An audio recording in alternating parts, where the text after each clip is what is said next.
안녕하세요, 곤돌이입니다.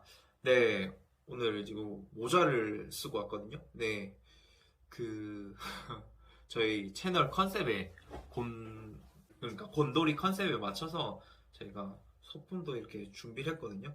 근데 지금 이 방 안에, 네, 날씨 때문에 그런지 조금 덥습니다.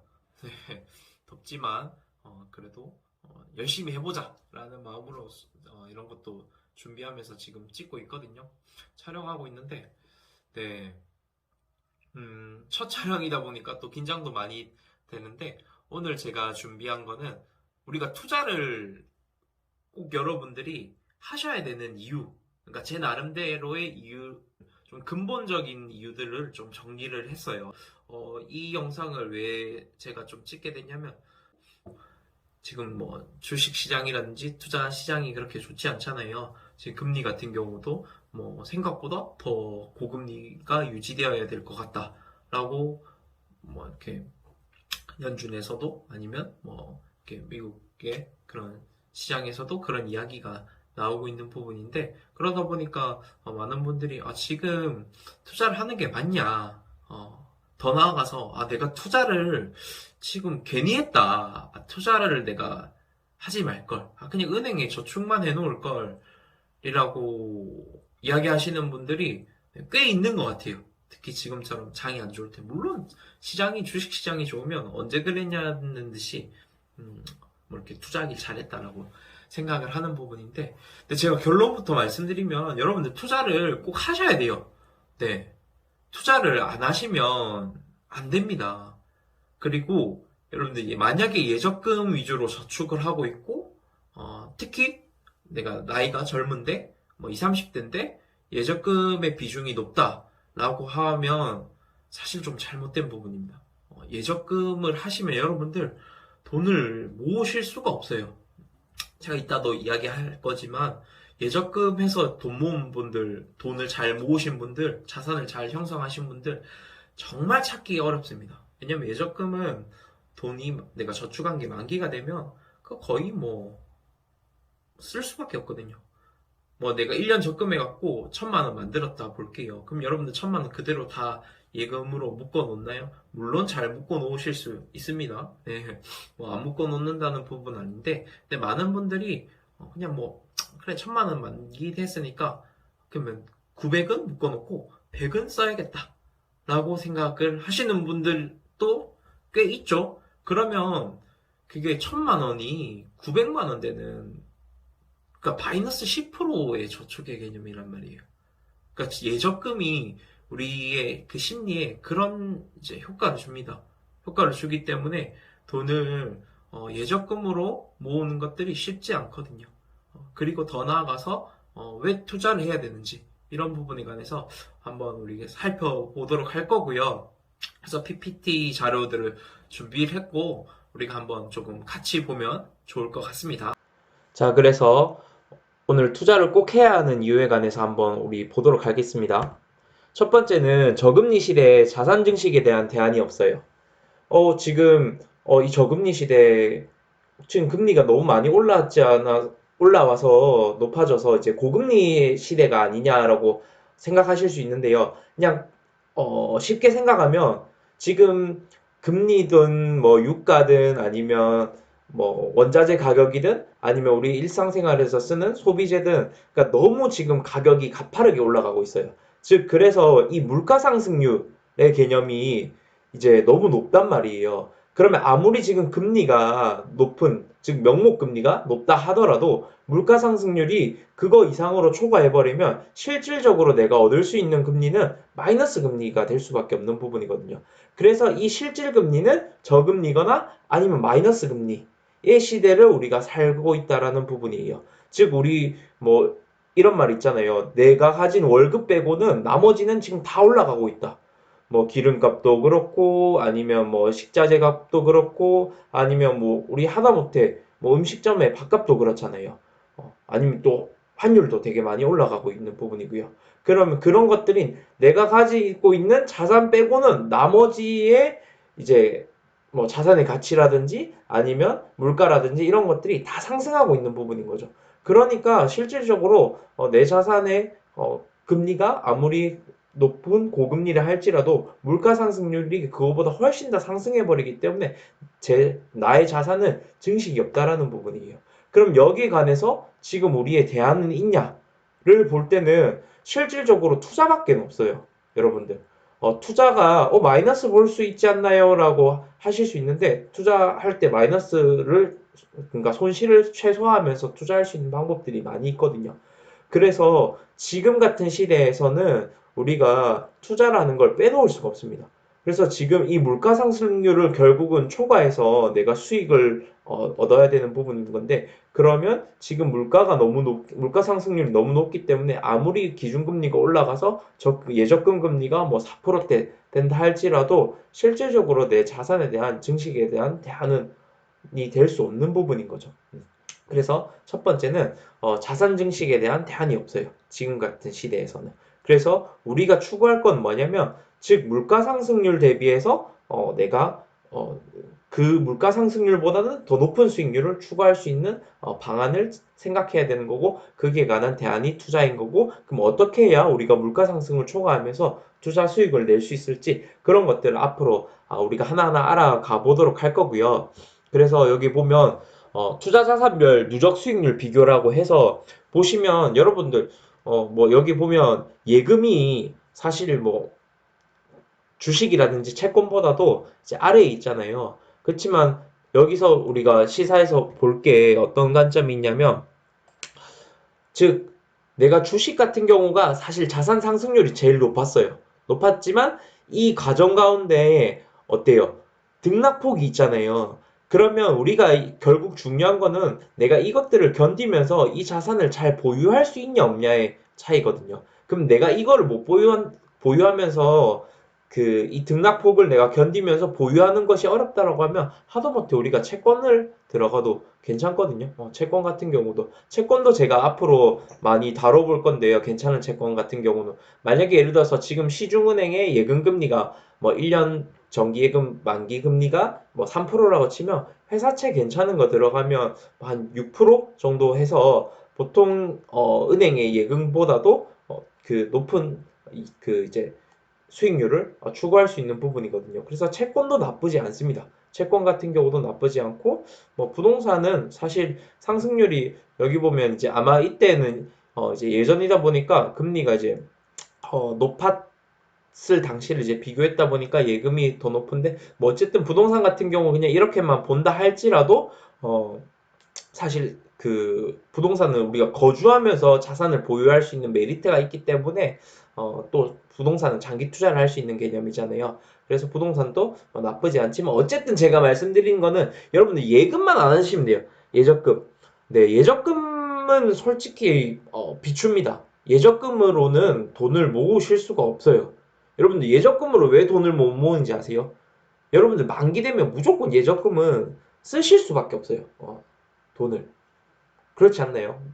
적금 만기되거나 예금 만기되면 내가 이거 만기됐는데 이제 만기됐으니까 막상 내가 어떻게 하면 돈을 쓸까라는 그런 명목들을 찾게 되거든요. 그렇기 때문에 예적금은 그냥 금리, 이율 이런 거 다 떠나서 돈을 모을 수 있는 자산으로서는 사실 적합하지 않다라고 봅니다. 그래서 이렇게 우리가 자산별로 봤었을 때 누적 수익률이 주식이라든지 채권이 월등히 예적금보다는 높았다라는 걸 한번 이제 볼 수 있는 영역이고요. 그리고 또 누적 수익률로도 한번 볼게요. 보면 주식이 뭐 아까 그래프 보셨지만 굉장히 높죠. 특히 30년간 수익률 봤었을 때 2793% 정도에서 뭐 압도적으로 높습니다. 두 번째로는 1600% 해갖고 채권. 근데 10년간 2003년부터 2012년까지 이제 10년간 수익률을 본다 할지라도 금이 사실 많이 올랐네요. 원유. 뭐 이런 것들은 사실 정치적인 거나 아니면 뭐 그런 이제 이슈 때문에 많이 올라갈 수 있는 부분이다 보니 금이나 원자재 같은 경우, 원유 이런 원자재 같은 경우는 뭐 이때 사실 서브프라임도 있었고 이러다 보니까 안전자산이라든지 유가 이런 것들은 좀 정치적인 이슈가 많이 있거든요. 그래서 뭐 상승률이 좀 높았던 것 같고요. 이런 예외적인 상황을 제외한다라 보면 주식이 사실 채권이라든지 예금 보다도 압도적으로 높습니다. 그래서 주식 같은 경우는 뭐냐면 이 변동성을 내가 잘 견딜 수만 있다라고 하면 우리가 자산을 증식시키는 부분에 있어서 여러분들의 좋은 재테크 수단이 될 수 있는 방법입니다. 그리고 두 번째로 우리가 꼭 투자를 해야 되는 이유 중에 어떤 게 있냐면 세상의 변화에 대한 긍정적인 호기심이 생기기 때문에 저는 투자를 하셨으면 좋겠다라고 보거든요. 저는 개인적으로 이 두 번째 이유가 저한테는 지금 실질적으로 가장 많은 도움이 되었던 것 같아요. 왜 그러냐면 저는 성향상 뭐 어릴 때부터 그랬지만 뉴스라든지 세상 돌아가는 거 이런 거에 사실 별로 관심이 없었던 이제 사람이었거든요. 그러다 보니 뭐 세상 어떻게 돌아가는지 그런 건 뭐 별로 관심이 없고 그냥 친구들 만나면 그냥 뭐 재밌는 이야기 하고 그냥 그러고 시간 보냈던 것 같아요. 근데 투자를 하고 뭐 예를 들어서 주식을 하고 펀드를 하다 보니까 결국은 투자라는 거는 우리가 어디에 투자해야 되냐면 세상이 어떻게 변화하는지를 우리가 잘 관찰해야 돼요. 그리고 거기에 우리가 투자할 수 있어야 되는 부분이거든요. 그랬을 때 수익률이라든지 그 다음에 손실에 관한 이제 가능성이 제일 적다고 제가 말씀드릴 수 있는 부분인데 어떤 관점이냐면 예를 들어서 뭐 제일 우리가 그 관계 뭐 최근에 같은 경우는 2차 전지 그러니까 내연기관 차에서 전기차 그다음 뭐 자율주행 이런 쪽으로 이제 세상이 많이 변화되고 있잖아요. 그러다 보니까 그 관련돼 있는 2차 전지 기업들 관련돼 있는 2차 전지 섹터들이 주가가 많이 상승을 했었던 부분이잖아요. 그럼 거기에 내가 발빠르게 대응해서 같이 그런 세상의 변화의 흐름에 그 이제 편승하게 되면 그러면 내가 세상이 어떻게 바뀌는지에 관해서 관심을 가지게 되고 거기에 따라서 투자 수익 같은 경우는 부수적으로 우리가 또 올 수 있는 부분이거든요. 저도 막 그 친구들 만나서 이야기하면 관심 없는 친구들은 진짜 2차 전지 뭐 여러분들 같은 경우는 뭐 당연하게 이제 알고 있는 섹터 뭐 하다못해 뭐 그냥 뭐 익숙히 들어왔던 섹터 아니면 유튜브에서 자주 언급되는 섹터라고 해서 뭐 크게 그렇게 거부감 없는데 제가 친구랑 이야기하는데 야 요즘 2차 전지 섹터가 아니면 뭐 에코프로 2차 전지 관련된 주식이 되게 상승이 많이 했더라 라고 제가 이야기하면 이거 관심 없는 친구들은 야 2차 전지가 뭐야 막 이렇게 이야기해요. 맞죠. 그런 친구들 사귀면 안 됩니다, 여러분들. 네, 그런 친구들 거르세요. 네, 2차 전지가 뭐야 하는 그런 이제 세상 돌아가는 거에 이제 관심 없는 친구들은 네, 빠이빠이 이제 네, 하시고 네, 그렇게 볼 수 있는데 그러면서 이제 친구가 야, 2차 전지가 있으면 뭐 4차 전지, 5차 전지도 있냐라고 이야기를 하더라고요. 네, 황당하죠, 되게. 네. 그래서 제가 말을 안 했는데 그러면서 네, 또 마지막 정점으로 2차 전지면 그러면 두 번 충전할 수 있는 거야? 뭐 두 번 사용할 수 있는 전지야? 그래서 2차 전지냐라고 네, 이야기를 그 친구가 했었거든요. 솔직히 그 이야기 들으니까 제가 와 얘랑은 제 솔직한 마음으로 이 상종을 하면 안 되겠다라는 생각이 들더라고요. 네, 진짜 그 정도로. 근데 제가 그러면서 들었던 생각이 근데 나도 투자를 안 했다라고 하면 2차 전지 야 니가 뭔지 알아? 라고 하면 저도 사실 비슷하게 대답했거나 왜 저처럼 관심이 없는 사람들은 그러면 그게 뭐야? 라고 했었을 것 같아요. 그런데 저 이제 투자를 하다 보니까 그렇게 변화에 대한 관심들이 생기게 되고 호기심이 생기게 되고 그러다 보니까 뭐 친구들 만나서 이야기하든 진 만나서 이야기해도 뭔가 이렇게 좀 유식하게 좀 이야기할 수 있는 이야기거리가 되어서 그냥 진들이 와 대단하다라고 평가를 많이 했었던 것 같거든요. 그게 저한테는 많이 도움이 되었었던 것 같아요. 그래서 그런 내가 투자에 관심을 가지다 보니까 이렇게 세상이 변화하고 세상이 어떻게 바뀌고 이런 거를 내가 투자처를 발굴하기 위해서 공부하게 되고 그러다 보니까 그런 내가 지식적인 것들도 쌓이게 되고 그리고 뒤따라서 수익도 내가 얻을 수 있었던 부분이고 그런 것들이 저한테는 되게 많은 도움이 되었던 것 같거든요. 그래서 두 번째는 세상에 대한 긍정적인 호기심이 우리가 생길 수 있기 때문에 그래서 그렇게 투자를 해야 된다라는 이유로 보시면 좋을 것 같고요. 세 번째는 인식의 변화가 필요해요. 어, 즉 이거는 좀 투자를 꼭 해야 되는 이유기도 하지만 우리 자체 마인드가 좀 변화됐으면 좋겠다라는 관점으로 제가 생각했거든요. 그래서 투자는 우리 덴저, 위험이 아니라 리스크, 리스크도 위험이죠. 네. 라고 제가 이렇게 그 카테고리 제목을 이제 체크를 했는데 덴저는 어떤 위험이냐면 그러니까 절대 해서는 안 되는 위험. 즉 우리 뭐 이렇게 위험 지역 같은 경우면 팻말로 뭐 이렇게 덴저러스 해갖고 들어가면 안 된다라고 이렇게 표시되어 있는 걸 볼 수 있잖아요. 그런 위험을 내가 어기고 들어갔을 때는 내가 사망이라든지 부상을 당할 수가 있는 거예요. 그래서 덴저에 관한 위험은 절대 우리가 호기심으로라도 해서는 안 되는 위험인 부분인 거죠. 근데 투자에서 말하는 리스크, 위험은 덴저, 절대 해서는 안 되는 내가 감당해서는 안 되는 위험이 아니라 리스크에 관한 위험이라고 볼 수 있거든요. 즉 리스크에 관한 위험은 어떤 거냐면 리턴, 수익을 얻기 위해서는 내가 당연히 감당해야 되는 위험이 리스크라는 거예요.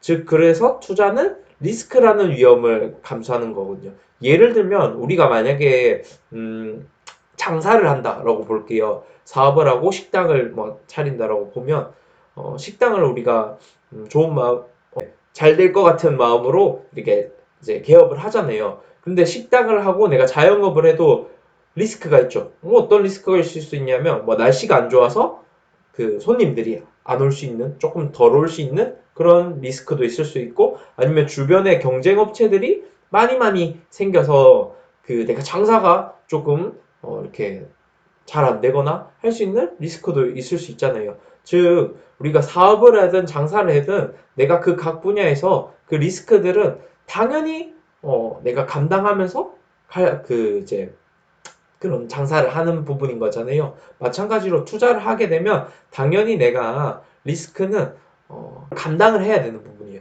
왜냐하면 그런 리스크를 감당 안 하고 장사를 하면 사실 뭐 그게 장사가 제대로 될 수가 없겠죠? 당연히 그런 거 감안하면서 그것들을 어떻게 극복할지 생각하며 사업을 하고 장사를 하면 결국은 이 리턴, 내가 수익을 얻기 위해서 그것들을 당연히 좀 짊어져야 되는 부분이잖아요.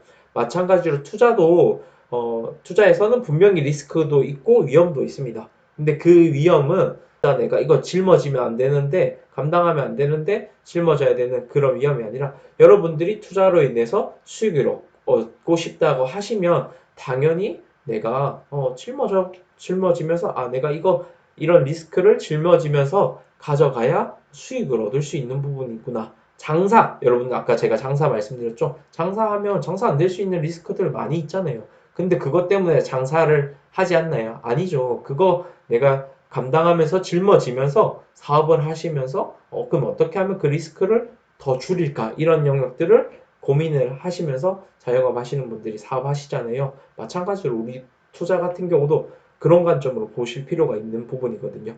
그래서 리스크는 당연히 짊어져야 되는 부분이다. 그래서 인식의 우리의 변화가 조금 필요한 부분인 것 같습니다. 그래서 제가 오늘 이 세 가지 자료, 이유들을 좀 준비를 했고요. 준비하면서 저도 좀 오랜만에 이런 좀 기본적인 것들이 조금 많이 정리되었던 시간인 것 같습니다. 여러분들. 네, 잘 보셨죠? 네, 여러분들 오늘 영상 잘 보셨죠?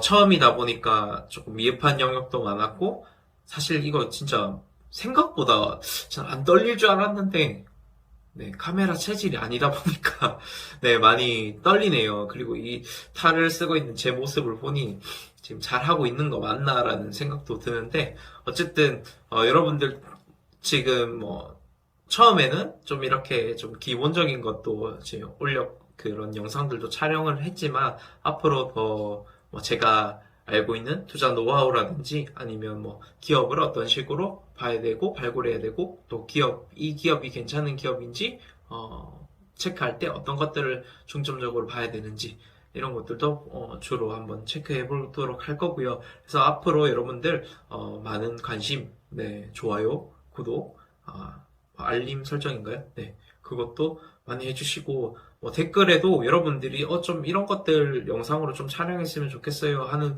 부분 있으시면 남겨주시면 제가 참고해서 동영상 제작하는 것에 참고해서 동영상 제작하도록 할 테니까 여러분들 많은 관심과 네, 응원 부탁합니다. 감사합니다.